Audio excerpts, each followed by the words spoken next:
کہ ہمارے صوبے کو نام مل گیا 2010 میں.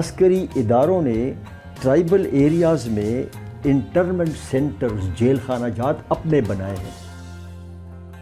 السلام علیکم خواتین و حضرات سامعین، آپ کا میزبان حارث خلیق پوڈ کاسٹ کی اسی سیریز کے ایک اور کڑی کے ساتھ آپ کے ساتھ آج شریک محفل ہے.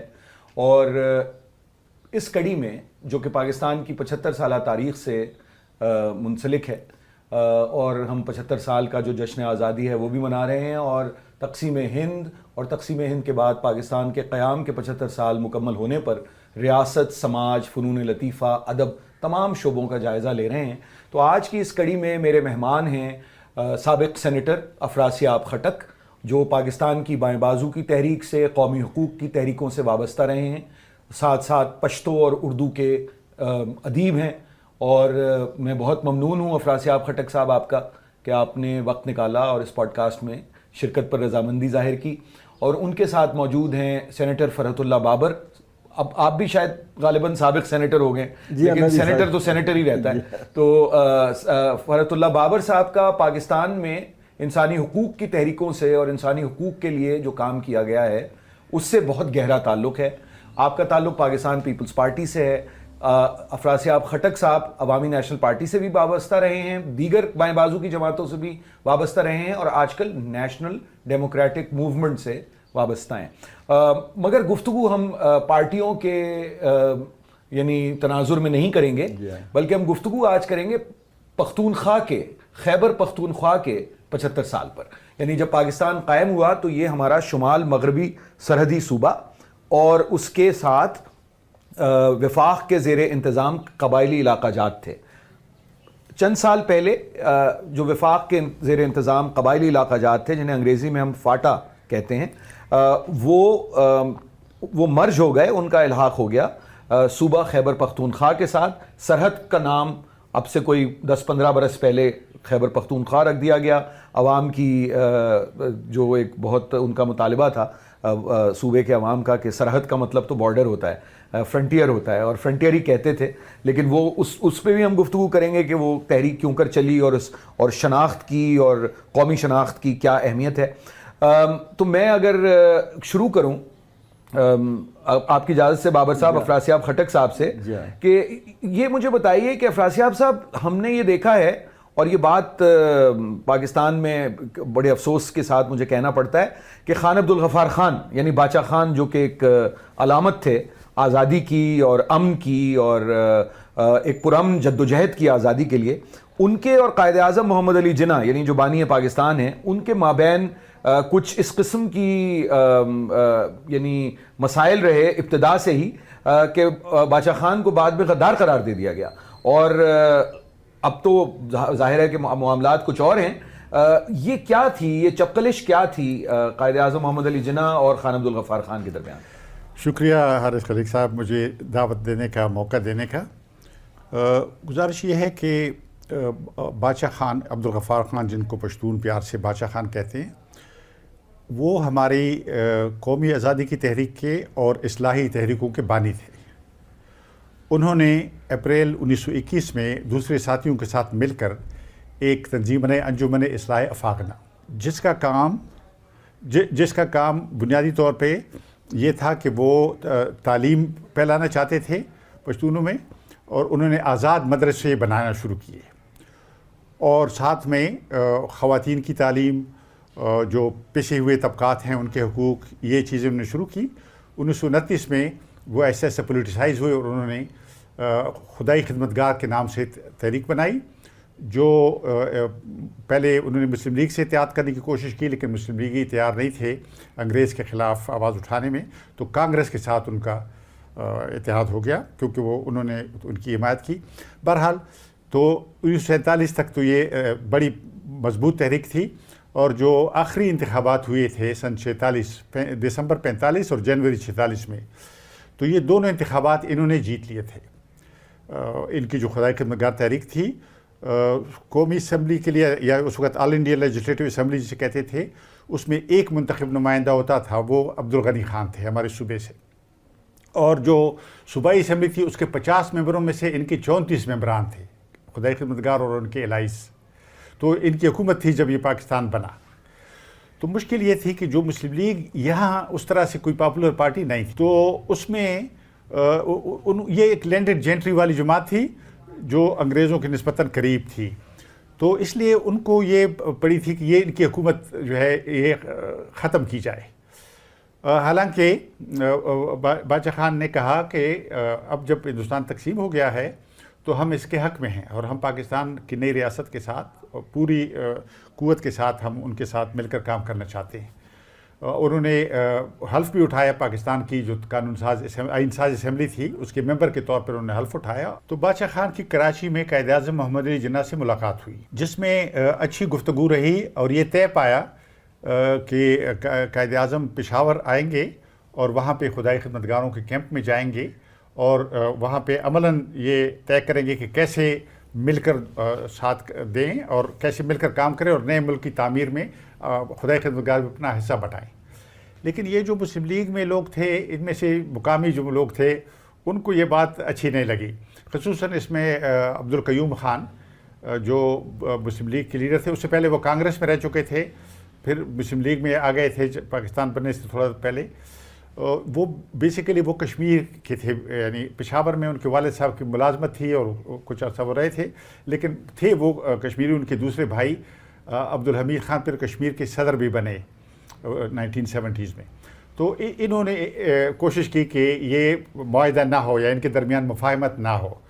تو جب محمد علی جناح صاحب آئے پشاور اور انہوں نے خواہش کا اظہار کیا کہ وہ ملنا چاہتے ہیں خدائی خدمتگاروں سے اور باچا خان سے، جو کراچی میں بات ہوئی تھی اس کو آگے بڑھانا چاہتے ہیں، تو انہوں نے اس کے خلاف سازش کی. انہوں نے کہا کہ نہیں، وہ خطرناک لوگ، حالانکہ وہ عدم تشدد والے لوگ تھے. عدم تشدد کا انہوں نے یعنی سختی سے اس کا ساتھ دینے کا فیصلہ کیا تھا. لیکن بہرحال یہ ملاقات نہیں ہو سکی اور یہ جو بیچ میں غیر یقینی صورتحال پیدا ہوئی، اس کا فائدہ اٹھاتے ہوئے قیوم خان نے خدائی خدمتگار تحریک پر پابندی لگائی.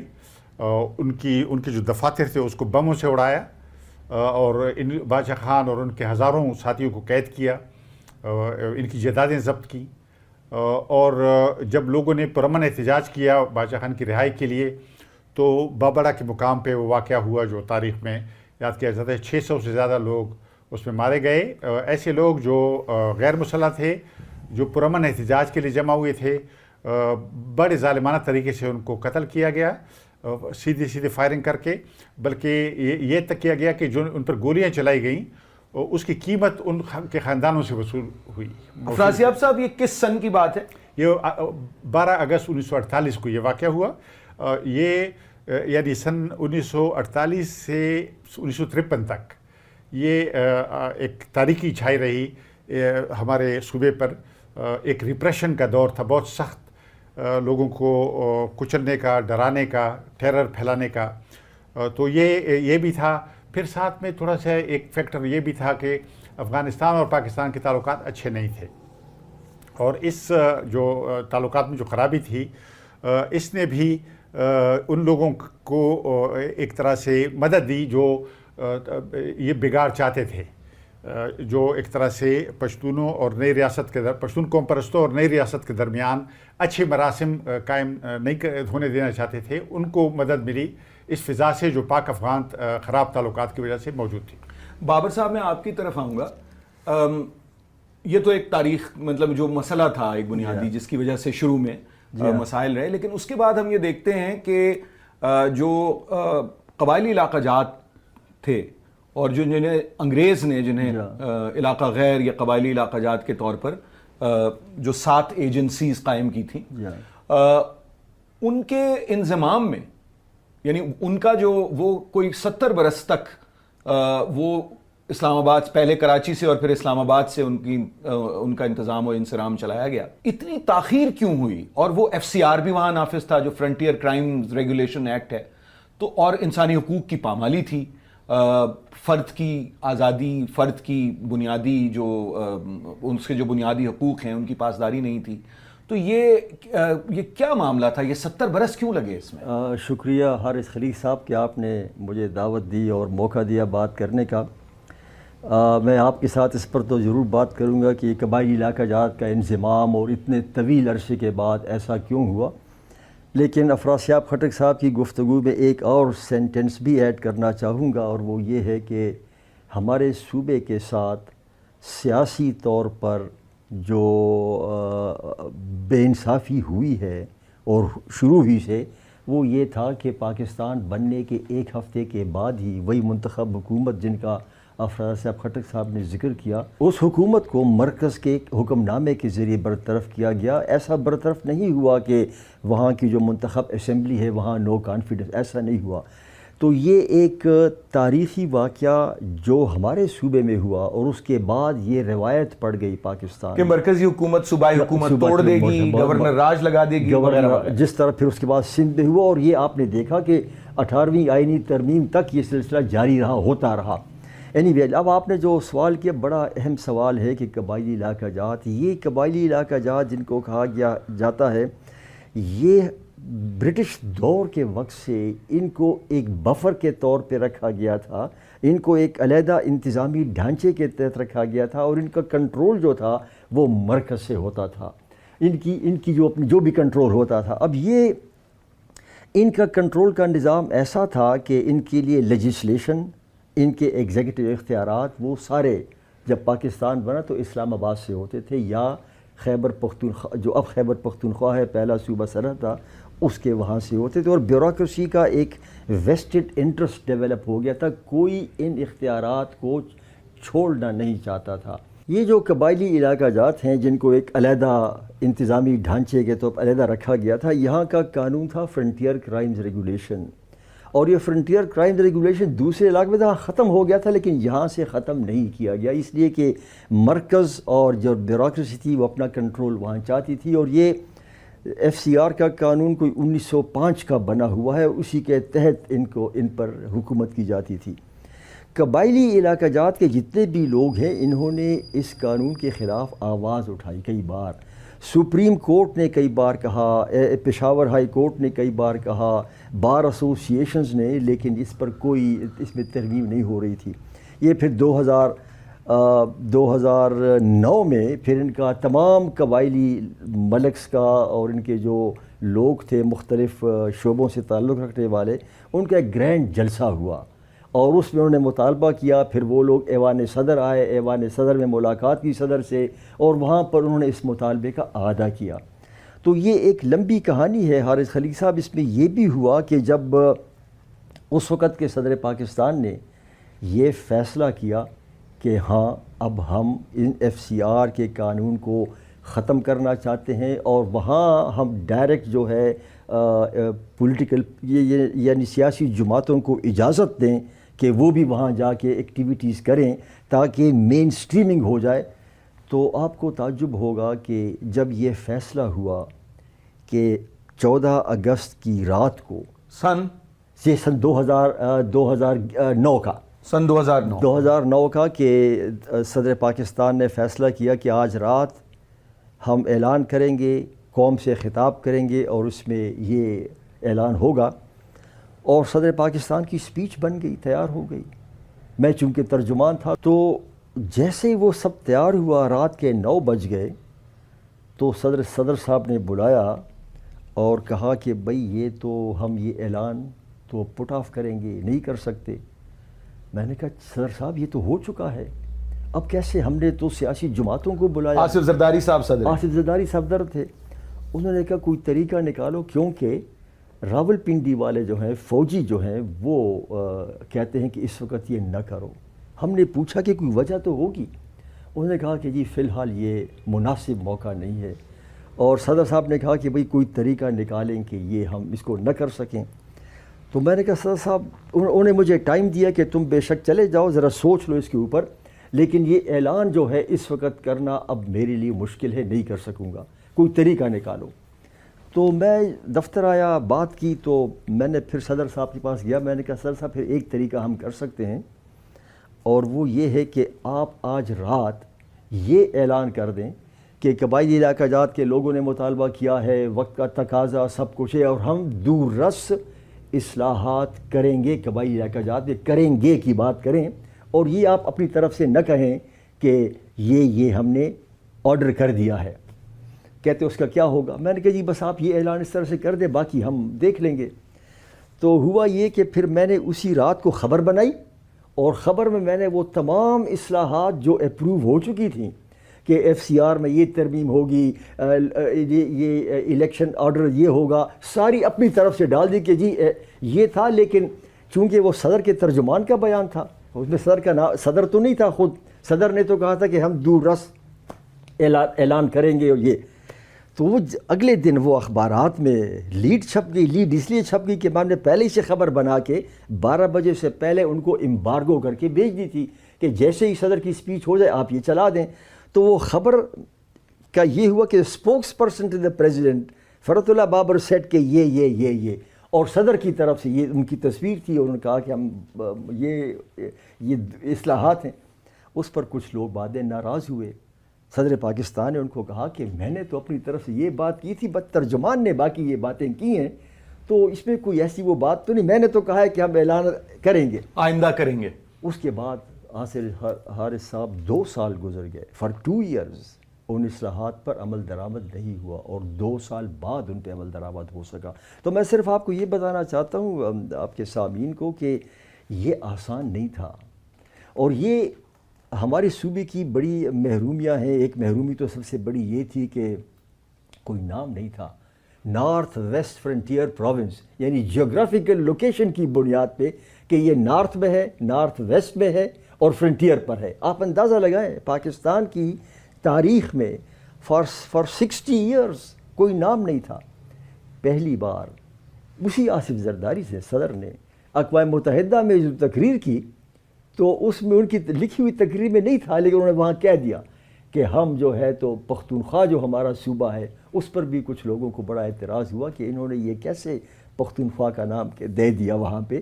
بعد میں افراسیاب خٹک صاحب اس کمیٹی کے ممبر تھے جو آئینی ترمیم والی کمیٹی تھی، اور جس میں یہ نام جو تھا صوبے کا یہ مل گیا۔ تو یہ جہاں ہماری صوبے کی بڑی محرومیاں ہیں شروع سے 1947 سے، وہاں اگر کوئی پازیٹیو چیز ہے تو وہ یہ ہے کہ ہمارے صوبے کو نام مل گیا 2010 میں، نمبر 1، اور نمبر 2 یہ ہے کہ یہ جو اس قبائلی علاقہ جات تھے جو پختون ہیں، جیوگرافیکلی، لنگوسٹکلی، ایوری تھنگ وہ صوبے کا حصہ ہیں، وہ فارملی مرج ہو گئے خیبر پختونخوا میں۔ تو ہمارا جو صوبے کا جو ایریا ہے اور جو تمام پشتون لوگ ہیں سب اب اس میں اکٹھے ہو گئے ہیں۔ یہ میں سمجھتا ہوں کہ ایک بہت پازیٹیو ڈیولپمنٹ ہے۔ سامعین، آپ کو میں بتاتا چلوں کہ قصہ خوانی کے مصروف بازار کی آوازیں شاید آپ پس منظر میں سن رہے ہوں، چونکہ ہم نے مناسب یہ سمجھا کہ یہ آوازیں بھی کچھ تھوڑی سی پس منظر میں رہیں، کیونکہ ایک تاریخی حیثیت ہے پشاور شہر کی، اور وہ ہماری اگر بالکل سامنے نہیں ہے تو تخیل میں ضرور ہے۔ افراسیاب خٹک صاحب، میں آپ کی طرف آؤں گا۔ دیکھیے، میں اب چاہتا ہوں کہ گفتگو ہو جو پچھلے 40 برس سے جو صورتحال ہے ایک جنگ کی افغانستان میں، اور افغانستان کے اس کے جو اثرات ہیں خیبر پختونخوا پر، اور اس سے جو ایک سماجی اس کا جو یعنی تار و پود ہے، جو اس کی سوشل فیبرک ہے، اس کو جو نقصانات ہوئے ہیں اس پر آپ کچھ روشنی ڈالیں۔ بڑی مہربانی، میں ضرور یہ اس پر روشنی ڈالوں گا، لیکن جو بابر صاحب نے بڑی خوبصورت طریقے سے جو معلوماتی گفتگو کی ہے فاٹا کے بارے میں اور کیسے، اس میں 1-2 جملے میں صرف کہنا چاہوں گا۔ پہلی بات یہ ہے کہ دیکھیں، افغانستان ایک بفر سٹیٹ تھا زار روس برطانیہ کے درمیان، پھر سوویت یونین اور ویسٹ کے درمیان۔ تو یہ جو بفر سے یہ جو فاٹا تھی ایک ایڈیشنل بفر تھا، تو اس کو ایک خشک لکڑی کے طور پہ رکھا گیا تھا جس میں سیاست نہیں تھی، تو ایک طرح سے نان کنڈکٹر جو سیاسی کرنٹس کو پاس نہیں کر سکتا تھا۔ تو یہ اس میں ایک جو سامراجی حکمت تھی یا کلونیل حکمت تھی وہ جاری رہی ہمارے یہاں بعد بھی۔ اور اس لیے میں نے اس کا ذکر کیا کہ اس کا افغانستان سے گہرا تعلق ہے، کیونکہ جو یہ رکھا گیا تھا یہ علاقہ اس لیے کہ جب افغانستان میں ایسی صورتحال پیدا ہوگی تو اس علاقے کو استعمال کیا جائے گا. نو مینز لینڈ اس لیے رکھا گیا کہ یہ ایک بلیک ہول ہو تاکہ اس کے اندر جو بھی سرگرمی ہو دنیا کو اس کا پتہ نہ چلے. تو اور یہی ہوا. تو جب سوویت فوجیں افغانستان میں آئیں, وہاں پر افغانستان میں تبدیلیوں کے بعد 1979 کے دسمبر میں جی, تو اس کے بعد ایک طرح سے جو کشمکش تھی وہ بڑھتی گئی اور اس نے ایک جنگی شکل اختیار کی. روسیوں نے بھی بعد میں یہ کہا کہ یہ فوجیں بھیج کر انہوں نے غلطی کی ہے, ان کو فوج نہیں بھیجنا چاہیے تھا. لیکن مغرب نے بھی اس کا فائدہ اٹھایا اور انہوں نے اس کو ایسی شکل دی کہ گویا سوویت یونین جو ہے وہ گرم پانیوں کی طرف جانا چاہتا ہے. یہ افغانستان ایک طرح سے ایک مقدمہ ہے اور آگے وہ پھر بحیرہ عرب تک آنا چاہتا ہے, جو اس میں حقیقت نہیں تھی. لیکن اس وقت پروپیگنڈے میں یہ بات چل گئی تو ہمارے ہاں پاکستان اس میں ملوث ہو گیا, کیونکہ اب ماضی سے پاکستان جو ہے وہ سیٹو سینٹو میں چلا رہا تھا, جو اینٹی کمیونسٹ معاہدے تھے, اور مغرب کے ساتھ پاکستان کے تعلقات بہت قریب تھے. ایک طرح سے دا موسٹ الائی سمجھا جاتا امریکہ کا سب سے قریبی متحد.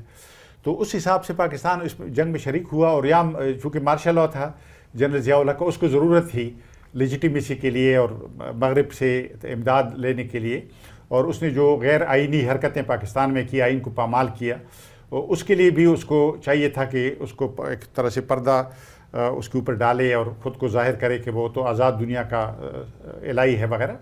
تو یہ ساری چیزیں, تو ہم ایسے پاکستان اس جنگ کے اندر چلا گیا. افغان مہاجر آئے بڑی تعداد میں. اس نے نہ صرف پختونخوا صوبے کا بلکہ پورے پاکستان کا جو نقشہ تھا تبدیل کیا, سیاسی نقشہ, سماجی نقشہ تبدیل کیا. یہاں مثلاً دینی مدرسے آئے, اگر دینی مدرسے یہاں پہلے بھی تھے لیکن وہ مختلف قسم کے مدرسے تھے. جو پہلے تھے وہ صرف دین پڑھاتے تھے. یہ جو نئے مدرسے تھے یہ برین واشنگ کے اسکول تھے یا مشینیں تھیں. 50,000 کے قریب مدرسے پاکستان میں آئے اور اس میں خاصی سرمایہ کاری آئی, اس کی امریکہ کی, یورپ کی, عرب بادشاہوں کی, تو بہت بڑے پیمانے پہ.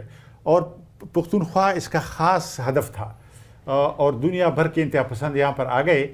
تو وہ پشاور جسے ہم جانتے تھے جو جنوبی ایشیا کا پرانے شہروں میں سے تھا, جو زندہ شہر ہیں, ابھی تک زندہ ہیں, پشاور ان شہروں میں ہے.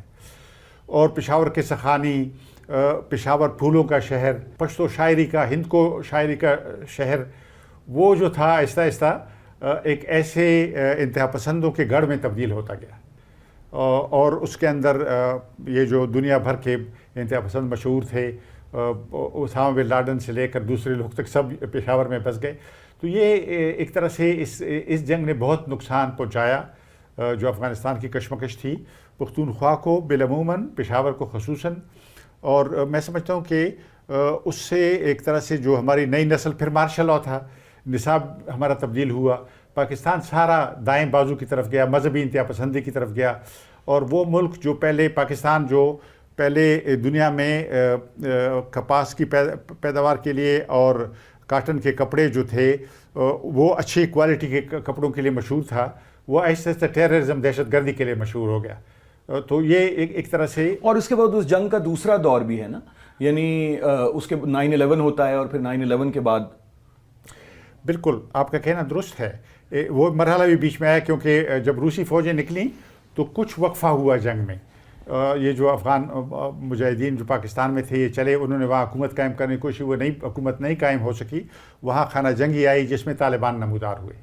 اور جلد ہی ہمارے جو پاکستان کے جو ادارے ہیں, ریاستی ادارے, سیکیورٹی کے ادارے, جو افغانستان میں سارے افغانستان کے ساتھ دوستی کے بجائے وہاں گروہوں سے دوستی کرتے ہیں. تو پہلے ان کی دوستی حکمت یار کی پارٹی سے تھی 80s میں, 80 کی دہائی میں. لیکن 90s میں جب یہ طالبان نمودار ہوئے تو انہوں نے طالبان کو اپنا متحد بنایا, اور طالبان کے دفتر پشاور میں بڑے پیمانے پر کھلے, کوئٹہ میں کھلے. تو یہ ایک نیا مرحلہ شروع ہوا, اور ایک طرح سے ہم اور زیادہ اس جنگ میں شریک ہو گئے, کیونکہ جنگ لڑی جاتی تھی فاٹا سے کے علاقوں سے. اور اس کے بعد جب 9/11 ہوا اور دہشت گردی کے خلاف نام نہاد جنگ جب شروع ہوئی تو اس کے پھر گہرے اثرات مرتب ہوئے, کیونکہ اس جنگ کی وجہ سے جو دہشت گرد افغانستان میں ٹھکانے بنائے بیٹھے تھے وہ واپس آ گئے فاٹا اور پختونخوا میں. اور ان کے آنے سے انتہا پسندی کی ایک نئی لہر آئی جس کے خلاف پھر حکومتوں نے کارروائیاں کی. تو جو ہمارے لوگ تھے ان کو ایک طرح سے بہت اس جنگ کی اذیتیں برداشت کرنی پڑیں, جانی نقصان ہوئے بڑے پیمانے پہ. آئی ڈی پیز تو اتنے آئے انٹرنلی ڈسپلیس پرسنس کے لوگ کہنے لگے, اور چونکہ اس میں ریاست کی جو غلط پالیسی تھی اس کا بڑا دخل تھا, تو لوگ کہنے لگے کہ یہ I D Ps internally displaced person نہیں ہیں, یہ انٹینشنلی ڈسپلیس پشتونز ہیں. لوگوں کا کہنا یہ تھا, کیونکہ انہوں نے کہا کہ دیکھیں یعنی وزیرستان سے لے کر باجوڑ تک یہ جو قبائلی علاقہ ہے اس کے ملینوں لوگ جو تھے وہ بے گھر ہو گئے, لاکھوں کی تعداد میں, جو آج تک پورے واپس نہیں جا سکے. سوات سے خصوصاً مالاکنڈ ڈویژن سے سوات میں جب یہ لڑائی چھڑی تو وہاں سے بھی بے شمار لوگ آئے پشاور ویلی اور دوسری جگہوں میں, اور پورے پاکستان میں پھیل گئے. تو یہ ایک ایسا دور ہے میں سمجھتا ہوں کہ جس میں یہ جو پشتونوں کی جنگ کی وجہ سے تباہی اور بے گھر ہونا اور مائیگریشن, اس کی ایک نئی تاریخ رقم ہوئی. بابر صاحب, اسی بات پر اگر ہم یعنی آگے گفتگو کریں کہ اس وقت وہاں کون سی تحریکیں چل رہی ہیں؟ دیکھیے جی, یہ جو ان حقوق کے لیے آواز اٹھاتے ہیں, یہ جو پلائٹ کی بات کی ہے افراسیاب خٹک صاحب نے, اس میں ایک چیز کا اضافہ کروں گا, اور وہ یہ ہے کہ جب دہشت گردی کے خلاف یہ جنگ چل رہی تھی تو بہت سے لوگوں کو سیکیورٹی کے اداروں نے گرفتار کیا تھا اور ان کو بند کیا تھا اپنے پاس. پھر آوازیں اٹھنے لگی کہ ان کو سامنے لایا جائے. تو ہوا یہ حارث خلیق صاحب کہ ہمارے ایریا کے لوگ, خیبر پختونخوا کے لوگ, جب عدالتوں میں گئے کہ ان کے رشتہ دار لاپتہ ہو گئے ہیں اور ان کو نکالنے کی استدعا کی گئی, تو جب عدالت نے دباؤ ڈالا تو معلوم ہوا کہ عسکری اداروں نے ٹرائبل ایریاز میں انٹرنمنٹ سینٹرز, جیل خانہ جات اپنے بنائے ہیں, اپنے جیل خانہ جات بنائے ہیں جن کو انٹرنمنٹ سینٹرز کہا جاتا تھا, اور وہ بالکل اوپیک تھے جس میں کسی اور شخص کو داخلے کی اجازت نہیں تھی. ممبران پارلیمان نے کوشش کی کہ ہم جا کے ان کو دیکھیں, ان کو اجازت نہیں ملی. اور یہ حقیقت میں یہ پاکستان کے گوانٹانامو بے پریزنز بن گئے. یہ ایک اور ڈائمنشن ہے جو افراسیاب خٹک صاحب نے انٹینشنلی ڈسپلیس پرسنز کی بات کی, یہ مدارس کی بات کی, اور یہ لوگوں پر جو زیادتی ان کی بات کی, یہ اس میں ان ایڈیشن ہے. تو جب یہ لوگ انٹرنمنٹ سینٹرز میں تھے اور عدالت کے ذریعے پتہ لگا کہ یہ یہاں پر بند ہیں, تو عدالت نے حکم دیا, پشاور عدالت نے, کہ ان انٹرنمنٹ سینٹرز کو بند کیا جائے, ان کی فوج کی نگرانی کی بجائے یہ پولیس کو دیے جائیں, جیل خانہ جات کے محکمے کو دیا جائے. اس کے خلاف سپریم کورٹ میں گئے, سپریم کورٹ نے اس میں اسٹے آرڈر دیا, اور آج تک دسمبر 2019 سے لے کر ابھی تک اسٹے آرڈر پر چل رہا ہے, کوئی سنوائی نہیں ہوئی. اور آپ کا HRCP, میں خود اس میں ایک پٹیشنر ہوں, اور کوئی سنوائی نہیں. تو یہ ایک اور ڈائمنشن ہے ہمارا کہ ہمارے لوگوں نے کس طرح وہاں سفر کیا ہے.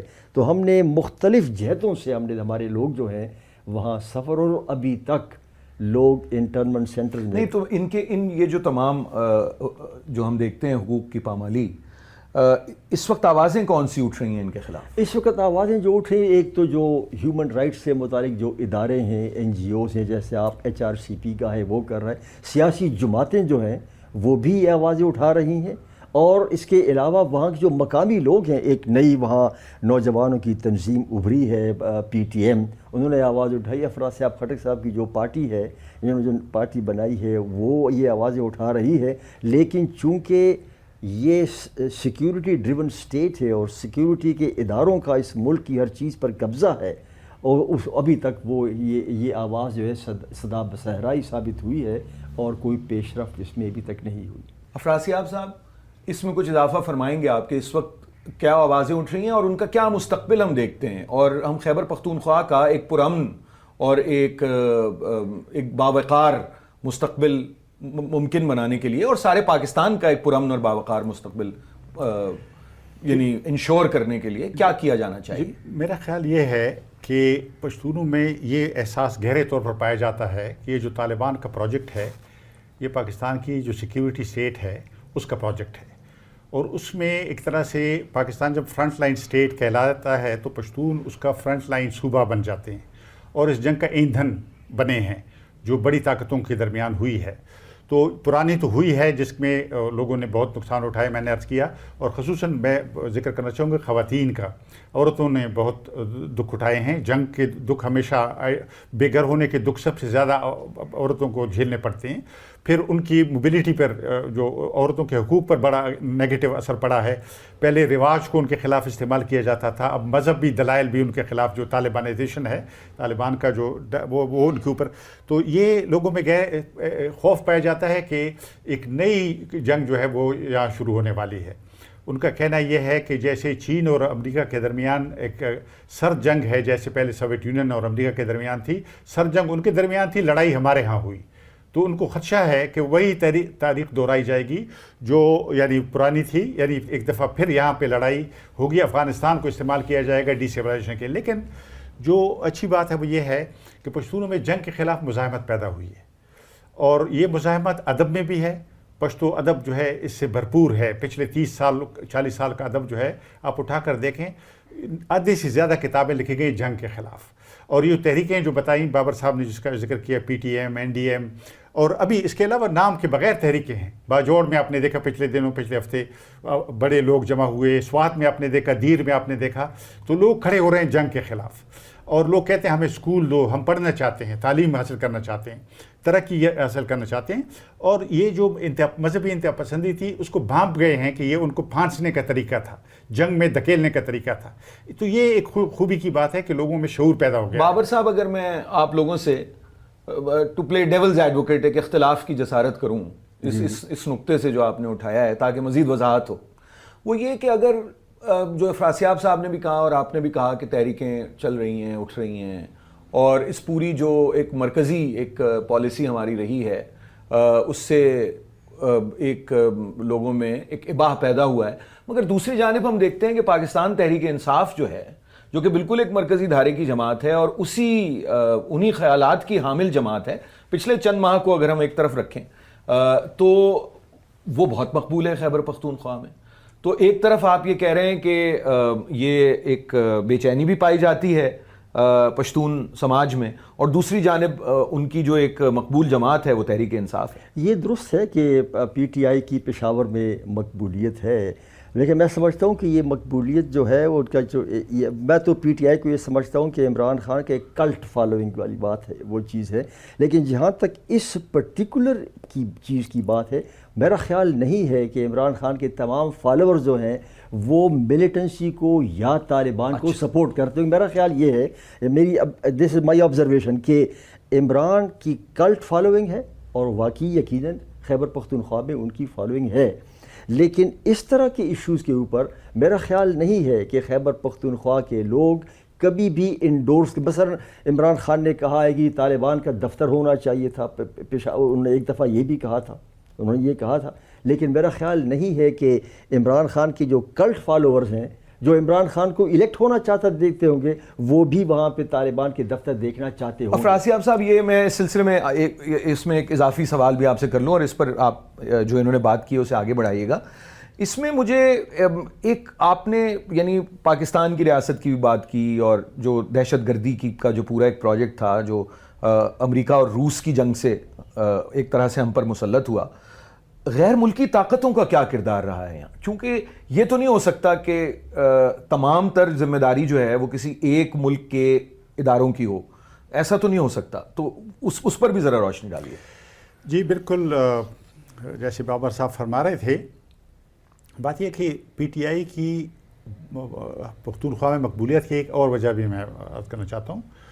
وہ یہ ہے کہ پختونخوا میں بڑی تیزی سے اربنائزیشن آئی ہے, شہری زندگی پھیل گئی ہے. پشاور ویلی تو بالکل اربنائز ہو گئی ہے, لیکن مالاکنڈ ڈویژن اور ساؤتھ میں بھی آہستہ آہستہ پھیل رہی ہے. تو اس کی وجہ سے جو روایتی سیاسی پارٹیاں تھیں ان کے اندر اس کا بڑا رول تھا کہ کسی کا باپ اور دادا کیا کرتے تھے اور ان کو ٹکٹ ملے تھے یا نہیں, وہ پارٹیوں کے لیڈر تھے یا نہیں. تو موریثی ایک سیاست, کیپٹیو کانسٹیچوئنسیز, تو وہ سلسلہ ٹوٹ رہا ہے. اور چونکہ روایتی پارٹیوں میں جو نئے طبقے ہیں, اقشار ہیں اربن لائف کے یا شہری زندگی کے, ان کے لیے اسپیس نہیں تھی. تو یہ نئی پارٹی آئی, یہ تو خالی تھی, اس کے اندر تو اسپیس ہی اسپیس تھی. لوگ ایک طرح سے ہجوم کی شکل میں وہاں گئے اور ایک طرح سے وہ ان نئے طبقوں کی ٹریڈ یونین بن گئی. یعنی یہ بھی میں عرض کر چلا. اور جو بابر صاحب یہ دلچسپ بات ہے. ہاں, بابر صاحب سے مجھے اتفاق ہے کہ ایسا نہیں ہے کہ یہ سارے لوگ طالبان کے حق میں ہیں یا اس طرح کی انتہا پسندی کے حق میں ہیں. اب دیکھیں نا, پی ٹی آئی کے ایم پی اے کو مارنے کی کوشش کی گئی ہے بھتہ لینے پر طالبان نے. ابھی حال ہی میں دیر میں جو ان کا ایم پی اے تھا وہ شکر ہے بچ گیا ہے, لیکن اس کے بیچارے کے بھائی اور 2-3 اور آدمی اس میں مارے گئے ہیں. پر یہ جو آپ نے سوال پوچھے وہ بھی بڑا اہم ہے. دیکھیں نا, یہ جو ہم جس علاقے میں رہتے ہیں نا, پاکستان کا بالعموم اور پشتونخوا کا بالخصوص جغرافیہ ایسے ہے کہ یہ بر صغیر پاک و ہند کا دروازہ رہا ہے. سکندر اعظم سے لے کے جتنے حملہ آور آئے ہیں شمال سے ہندوستان کی طرف وہ یہیں سے گئے ہیں. اور یہ جغرافیہ ابھی تک اس کی اہمیت ہے آج بھی. تو جو سوویت یونین کے خلاف لڑائی تھی اس میں کہا جاتا تھا, مغرب والے ہی کہتے تھے, مغرب کے آئیڈیالوگس کہتے تھے کہ یہ جو سینٹرل ایشیا ہے یہ سوویت یونین کی سافٹ بیلی ہے. یعنی اس کا ایسا پیٹ کہ اس کے اندر خنجر گھس سکتا ہے. یورپ میں اس کی مسلز مضبوط ہیں, وہاں سے شاید. تو یہ تھیوری جو ہے ابھی تک استعمال ہو رہی ہے. اور ہم نے دیکھا کہ یہ افغان جنگ, اور تھوڑا سا میں یہ بھی عرض کرنا چاہتا ہوں کہ یہ جو ہمارے ہاں سٹرکچرز بنے ہیں جس میں مغرب نے سرمایہ کاری کی ہے, دہشت گردی کے اور انتہا پسندی کے کارخانے, یہ صرف کمیونزم کے خلاف نہیں تھے. یہ 21ویں صدی میں جو نئی لڑائیاں مغرب دیکھ رہا تھا کہ آئیں گی چین اور روس کے ساتھ, اس کے لیے بھی تیاری انہوں نے کی ہے. بس ہمارے حکمرانوں کی یہ بیوقوفی ہے کہ انہوں نے اپنے گھر کو اس کا بنایا, ورنہ کہ کھیل باہر کا ہے, دوسرا ہے, بڑا کھیل ہے, ہم اس میں ایک طرح سے استعمال ہو رہے ہیں. بابر صاحب کوئی امید؟ دیکھیں جی, امید ایک مجھے جو نظر آ رہی وہ یہ ہے کہ اب خیبر پختونخوا کے لوگ ایک آواز کے ساتھ کھڑے ہو گئے. اور یہ ریسنٹ واقعات ہیں, دیر, باجوڑ, سوات, وزیرستان میں یکدم آل آف اے سڈن لوگ کھڑے ہو گئے. انہوں نے کہا کہ نہ ہم سیکیورٹی کے اداروں کو مانتے نہ طالبان مانتے ہیں, اگر ریاست کچھ نہیں کر رہی تو ہم خود ان کے ساتھ نمٹیں گے. اور حارث خلیق صاحب, مجھے بڑا تعجب ہوا, اینڈ اٹس ویری پازیٹیو چیز ہے کہ ان کا یہ کہنے کے بعد اور یہ ہجوم جب آیا تو ہم نے دیکھا کہ وہی طالبان, ان کے پیچھے جو بھی قوتیں ہیں جو ان کو پراپ اپ کر رہی تھیں, یکدم طالبان بیک گراؤنڈ میں چلے گئے. اب وہ نظر نہیں آ رہے. اس کا مطلب یہ ہے کہ یہ پہلی بار ایسا ہوا ہے, پہلے ایسا نہیں تھا. پہلے لوگ اگر کسی کو شک بھی تھا کہہ رہے تھے کہ بھائی اس کے پیچھے تو شاید ریاست کے کچھ عناصر ہیں جو ان کو سپورٹ کر رہے ہیں, وہ کھل کے بات نہیں کرتے تھے. آج 2022 میں ہم نے دیکھا کہ لوگوں نے کھل کے بات کرنی شروع کر دی. And this is the hope, this is the hope ہمارے خیبر پختونخوا کا, this is the hope for Pakistan. دوسرا یہ ہے کہ اب سیاسی جماعتیں بھی ان کی وجہ سے, یہ جو خیبر پختونخوا میں جو ہوا ہے اور جس طرح قبائلی علاقہ جات میں پی ٹی ایم آئی ہے اور افراسیاب خٹر صاحب کی پارٹی, ان کے دیکھا دیکھی اب بڑی سیاسی جماعتیں جو ہیں جو اس موضوع پر کھل کے گفتگو نہیں کرتی تھیں, اب وہ بھی کہتی ہیں کہ بھئی اس ایشو کو پارلیمان میں لاؤ, ڈسکس کرو. اب یہ بھی پہلی بار ہوا ہے, تو آئی تھنک کہ آگے بڑھیں گی چیزیں. بات آخری سوال آپ سے افراسیاب صاحب, کیونکہ ہم نے سیاست پر اور یہ پوری جو ایک ہمارے ہاں جنگی صورتحال رہی اور اس کے نتیجے میں جو عام لوگوں پر جس قسم کے مصائب کا سامنا انہوں نے کیا, اس پہ تفصیل سے گفتگو کی, کسی حد تک تفصیل سے, ویسے تو مختصر گفتگو ہی رہی, لیکن علم و ادب, فنون لطیفہ کی صورتحال. اور دیکھیے پختونخوا میں, خیبر پختونخوا میں صرف پشتو تو نہیں ہے, ہند کو ہے, چترالی ہے, سرائکی بولی جاتی ہے, تو ایک عمومی صورتحال, اردو میں بھی لکھنے والے بہت ہیں, ایک عمومی علم و ادب کی, فنون لطیفہ کی کیا صورتحال ہے اس وقت؟ دیکھیے جی, بہت اچھا سوال آپ نے کیا ہے. واقعی علم و ادب جو ہے وہ تو ایک ایسی دنیا ہے جو یعنی مزاحمت بھی, اس میں بھی مزاحمت جھلکتی ہے. تو جیسے میں نے پشتو کے بارے میں کہا کہ بڑے پیمانے پہ امن کے لیے شاعری کی گئی ہے, اسی طرح سے جو ہماری ساری زبانیں, آپ نے ٹھیک کہا ہے, 2008 میں وہاں جب نیشنل عوامی پارٹی کی حکومت تھی اور میں اس پارٹی کا صوبائی صدر تھا, تو ہم نے 5 زبانوں کے لیے قانون بنایا ہے کہ یہ تعلیم کا ذریعہ ہوں گی, مادری زبان میں تعلیم کا. تو اس میں پشتو, ہند کو, سرائکی, چترالی اور کوہستانی, اور ان 5 زبانوں کے لیے کتابیں مرتب ہوئی ہیں. بعض زبانوں کے لیے پہلی بار, مثلا کوہستانی کے لیے پہلی بار حکومتی سطح پہ کتابیں مرتب ہوئی ہیں, چترالی زبان کے لیے اسٹیٹ یا حکومت کی سطح پہ کتابیں مرتب ہوئی ہیں. تو ایک طرح سے یہ ایک رینیسانس کا جو ہے وہ عمل بھی جاری ہے، اور عورتوں کی میں تعلیم کی شرح بڑی ہے. اور پھر یہ دیکھیں نا، مزاحمت کی اپنی ایک اس کی اپنی تخلیقی صلاحیت ہوتی ہے. دیکھیں ابھی مثلا افغانستان میں طالبان کا جبر ہے، اس کے خلاف صف اول میں کون کھڑا ہے؟ عورتیں سب سے جو پہلی صف میں کھڑی ہیں. ہمارے ہاں دیکھیں بلوچستان میں خواتین نکل آئی ہیں اپنے گھروں کے اس پہ، اور انہوں نے جس طرح سے مزاحمت میں انرجی دکھائی ہے بہت کم دیکھنے کو ملتی ہے. تو میں سمجھتا ہوں کہ ہمارے ہاں جو زبانیں ساری بولی جاتی ہیں اس میں نیا ادب تخلیق ہو رہا ہے، اور حقوق کی بات، اپنے آپ کو ایسرٹ کرنے کی بات، اپنی شناخت اور اپنے جو انفرادی حقوق، اجتماعی حقوق کے لیے آواز اٹھنے کی صلاحیت. تو یہ جیسے بابر صاحب کہہ رہے تھے، ایک نئی جمہوری تحریک جو ہے ایک ری الائنمنٹ جنم لے گی، جس میں یہ سارے پی ٹی ایم یا اس طرح کی چیزیں سب مل کر ایک نئے ابھار کو جنم دیں گی. اور یہ اپنا جو مزاحمتی ادب اور تحریک کی بات ہے، اس میں اب سوشل میڈیا نے بھی بڑا رول پلے کیا ہے. اور بہت بہت شکریہ بابر صاحب، آپ نے بڑا ایک عمدہ اضافہ کیا کہ سوشل میڈیا کا بھی ایک بڑا رول ہے. افراسیاب خٹک صاحب آپ کا، فرحت اللہ بابر صاحب آپ کا میں بہت ممنون ہوں. اور سامعین، آپ کو قصہ خانی کے مصروف بازار کی آوازیں بھی کچھ ہم نے آپ کے تخیل میں زندہ کر دی ہیں آج، اور میں بہت ہی شکر گزار ہوں اپنے مہمانوں کا، اور پھر انشاءاللہ آپ کی خدمت میں حاضر ہوں گے. اس پوڈ کاسٹ میں پیش کی جانے والی گفتگو شرکاء کی ذاتی رائے پر مبنی ہے. وائس آف امریکہ کا اس سے متفق ہونا ضروری نہیں. پاکستان کی آزادی کے 75 سال کے اس موقع پر VOA اردو آپ کے لیے ایسی کہانیاں اور گفتگو لا رہا ہے جن میں بات ہوگی پاکستان کے سیاسی، ثقافتی اور معاشرتی تنوع کے ہر پہلو پر. ہم پیش کریں گے مختلف نقطۂ نظر اور فکر انگیز خیالات. اس تاریخی موقع پر VOA اردو کی نشریات سنتے رہیے. اس خصوصی پوڈ کاسٹ کی اگلی قسط میں ہم بات کریں گے سندھ کے 75 سالوں پر.